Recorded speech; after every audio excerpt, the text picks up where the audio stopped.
ఈరోజు ఏదైతే మరి మేము మధ్యాహ్నం కొంత వచ్చాను ఓటమి కనపడదు కదా, ఓటమి అభ్యర్థులుగా ఓటమి ప్రభుత్వం ఈరోజు మరి పేరాబత్తుల రాజశేఖర్ గారని ఈయన్ని అభ్యర్థిగా ఎంపిక చేయడం జరిగింది. మరి ఏదైతే ఈరోజు రాష్ట్రంలో అధికారంలో ఉన్న మొట్టమొదటి ఎలక్షన్ జరుగుతూ ఉంది. మీ అందరి పూర్తి సహాయ సహకారంతో ఈరోజు ప్రభుత్వం కూటమి ప్రభుత్వం ఏర్పడింది. తప్పనిసరిగా ఉద్యోగస్తులు చక్కగా ఓట్లు వేయబట్టే మరి కూటమి ప్రభుత్వానికి అంత మెజారిటీ రావడం జరిగింది. అలాగే పేరాబత్తుల రాజశేఖర్ గారిని మరి 2 జిల్లాలు 34 నియోజకవర్గాలు ఉమ్మడి తూర్పుగోదావరి ఉమ్మడి పశ్చిమ గోదావరి జిల్లా అభ్యర్థిగా కూటమి ప్రభుత్వం ఏర్పాటు చేయడం జరిగింది. ఈయన మరి చాలా సౌమ్యుడు, చాలా చక్కగా అందరితో కలిసిపోయే వ్యక్తి. లోకేష్ బాబు గారితో చంద్రబాబు గారితో మంచి సాన్నిధ్యం కలిగిన వ్యక్తి. కాకినాడ రూరల్ టికెట్ ఇవ్వాలి, ఇవ్వలేకపోవడం అని ఈరోజు ఎమ్మెల్సీ ఇవ్వడం జరిగింది. అందరి బాధలు తెలిసింది. ముఖ్యంగా ఏదైతే మరి 2 జిల్లాల్లో మేము కూటమి అభ్యర్థిగా ఏర్పాటు చేయడం, తద్వారా ఈ 2 జిల్లాల్లో మరి 34 కాన్స్టిట్యున్సీలు ఆయన జరగలేదు కాబట్టి ఇక్కడున్న లోకల్గా మరి ఏదైతే ఈ నియోజకవర్గ ఎమ్మెల్యే గారు కానీ ఈయన ఎలక్షన్ అబ్జర్వర్గా మరి ఇక్కడ రావడం జరిగింది. నేను ఈ కోవూరు నియోజకవర్గానికి స్టాండర్డ్ అబ్జర్వర్గా ఉన్నాను. అలాగే మీకు ఏ సమస్యలు వచ్చినా సరే ఒకవేళ రాజశేఖర్ గారి దగ్గరికి మనం తీసుకెళ్ళలేకపోయినా లోకల్ ఇక్కడ ఎమ్మెల్యే గారు కానీ ఇక్కడ శ్రీరామ్ గారు కానీ ఇక్కడున్న తెలుగుదేశం కుటుంబ సభ్యులు అందరూ కూడా ఉండటం జరుగుతుంది.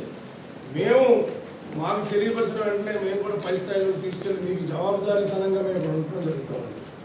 అదే కొంతమంది అభ్యర్థులు ఇండిపెండెంట్గానో ఇంకో రకంగానో పోటీ చేసిన అభ్యర్థులు ఉంటారు. వాళ్ళు చేయవలసి వచ్చినా సరే ఈరోజు అధికారం కూటమి ప్రభుత్వం ఉంది కాబట్టి వాళ్ళకి మీరు నేరుగా చెప్పుకునే అవకాశం ఉండకపోవచ్చు. ఇక్కడ ఏ సమస్య వచ్చినా మరి ఇక్కడ నియోజకవర్గ ఎమ్మెల్యే మీకు స్థాయిలో అందుబాటులో ఉంటారు కాబట్టి ఖచ్చితంగా కూటమి ప్రభుత్వానికి బలపరచమని మేము మనందరినీ కూడా మరి రిక్వెస్ట్ చేయడానికి వచ్చాం. తప్పనిసరిగా మరి అందరూ చాలా చక్కగా మరి ప్రతి చోటకే వెళ్తుంటే ప్రతి ఒక్కరు కూడా ఎంతో చక్కగా మాకు తిరిగి రాజశేఖర్ గారికి మంచి మెజారిటీ ఇవ్వడం జరుగుతుందని చెప్పి చెప్తా ఉన్నారు. దాంట్లో మీ టీచర్స్ ప్రధాన పాత్ర వహించమని చెప్పి, అలాగే ఏదైతే మరి 2 జిల్లాల్లోనూ కూడా తెలుగుదేశం, జనసేన, బీజేపీ 3 కూడా పెద్ద ఎత్తున అందరూ క్యాడర్ అందరూ కూడా కృషి చేస్తాం జరుగుతూ ఉంది.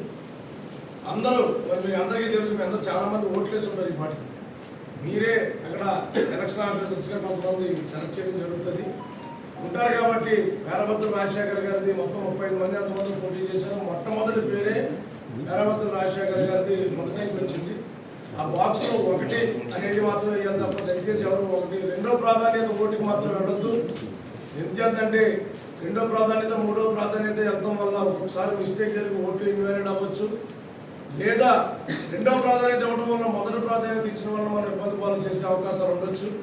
దయచేసి అటువంటి చోటికి వెళ్లకుండా కేవలం 1వ ప్రాధాన్యత ఓటు మాత్రం 1 మా పేరాబత్తుల రాజశేఖర్ గారికి వేసి మీ అందరూ కూడా ఒక మంచి మెజారిటీని ఇచ్చే దిశగా ఉండాలని చెప్పి మరొకసారి కోరుకుంటూ, విద్యార్థి ఇక్కడున్న మీ అందరికీ కూడా పూర్తి సహాయ సహకారాలు అందించడానికి కానీ మీ విన్నపాలు ఏదైనా చెప్తే వినడానికి కానీ మేము ఇక్కడ మా ఇన్ఛార్జ్ మా ఎమ్మెల్యే గారు కానీ ఇక్కడున్న కూటమి సభ్యులు అందరూ కూడా శ్రీరామ్ గారితో పాటు హరిబాబు గారితో పాటు మన ఏదైతే నాగు గారు కానీ ఇంకా ఇక్కడున్న కూటమి సభ్యులు అందరూ కూడా మీ అందరికీ అందుబాటులో ఉంటారు. మీకు సమస్య ఏదొచ్చినా చెప్పిన వెంటనే వెంటనే ఎమ్మెల్యే గారి దృష్టికి తీసుకెళ్ళడం, తద్వారా డిపార్ట్మెంట్ని తీసుకెళ్ళి మీకు పూర్తి సహాయ సహకారాలు చేయడానికి మేము సిద్ధంగా ఉంటాం. ఖచ్చితంగా మీరు ఏ పని చేయాలో దాన్ని చేయడానికి మేము కృతజ్ఞతగా ఉన్నామని చెప్పి తెలియజేస్తూ ఉన్నాం. గడిచిన 7-8 నెలల నుంచి కూడా పరిపాలనా విధానం మీరు అందరూ చూస్తూ ఉన్నారు. అన్ని కార్యక్రమాలు కక్ష సాధింపులని లేకుండా చాలా చక్కగా పరిపాలన జరుగుతూ ఉంది.